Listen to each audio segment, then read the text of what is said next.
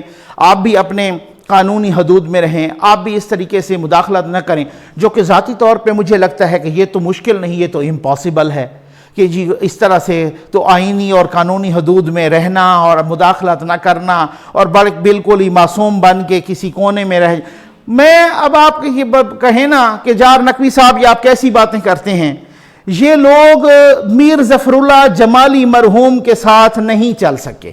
ٹھیک ہے نا میں آپ کو بتاتا ہوں نا میر ظفر اللہ جمالی صاحب کے ساتھ ہم کراچی میں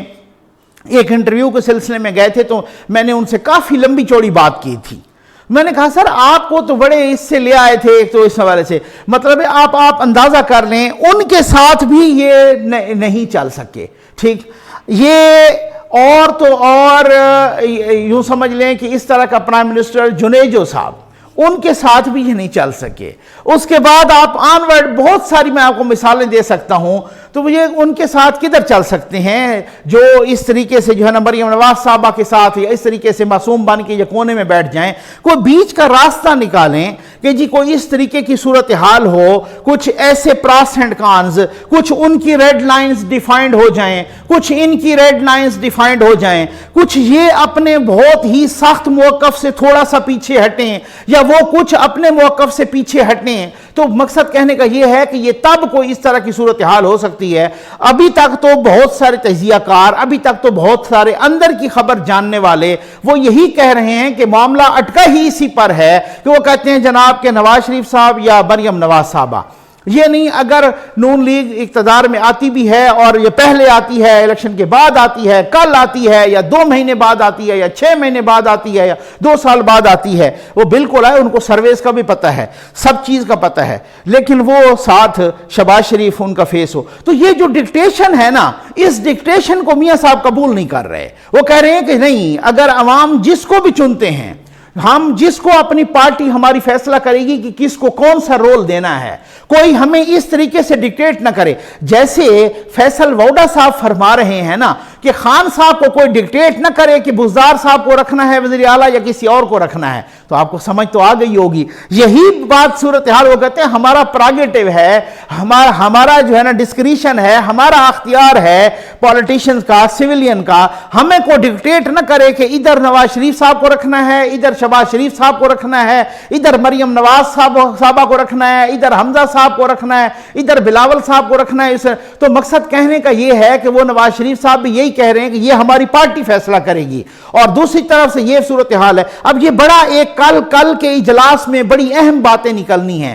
میاں صاحب ویڈیو لنک پہ بھی آئیں گے اور میاں صاحب کہیں گے کہ جی اگر گو ایڈ ہے تو کس طریقے سے آپ اس وقت چھوٹے میاں صاحب جس کو ابھی تک وہ باہر نہیں گئے اور جتنے تک ڈیلے ہوگا تو ظاہر ہے اس دوران اسی طریقے سے مشاورت ہوگی اور وہ اسی طریقے سے جو مشاورت ہوگی تو پارٹی کے باقی بھی رہنما ہوں گے اور ان میں وہ دیکھیں گے کہ جناب کیا کیا ہونا ہے میاں صاحب نے کیا کہنا ہے ادھر سے تجاویز بھی کہا جا رہا ہے کہ بہت بڑھ چڑھ کے تجاویز بھی جائیں گی دونوں گروپ ساتھ ہوں گے وہ کہیں گے کہ جی کچھ لوگ تو ایسے کہتے ہیں کہ بھلے ہمیں اپوزیشن میں بیٹھنا پڑے بھلے کچھ ہونا پڑے لیکن ڈکٹیشن نہیں لینی کچھ لوگ دوسرے ہیں کہ وہ کہتے ہیں نہیں جناب کچھ تو اتنے یعنی یوں سمجھیں لاؤ والے ہیں کہ وہ کہتے ہیں کہ جی اگلے 2023 سے پہلے بھی ہم 2 سالہ اقتدار جو ہے نا پنجاب میں لے لیں تاکہ ہم اتنے تک اپنی پوزیشن سٹرانگ کر لیں کچھ لوگ ایسے کو کہتے ہیں نہیں مہنگائی کنٹرول نہیں ہوگی، جو انہوں نے ستیہ ناش کیا ہوا ہے، اور اس طریقے سے وہ ساری کی ساری بدنامی ہم پہ آ جائے گی۔ اب ہوتا کیا ہے کل کے اجلاس میں، یہ بڑا دلچسپ ہوگا، آپ کے ساتھ ضرور شیئر کریں گے۔ امید ہے آپ کو ویڈیو پسند آئی ہوگی۔ آپ کا بہت بہت شکریہ۔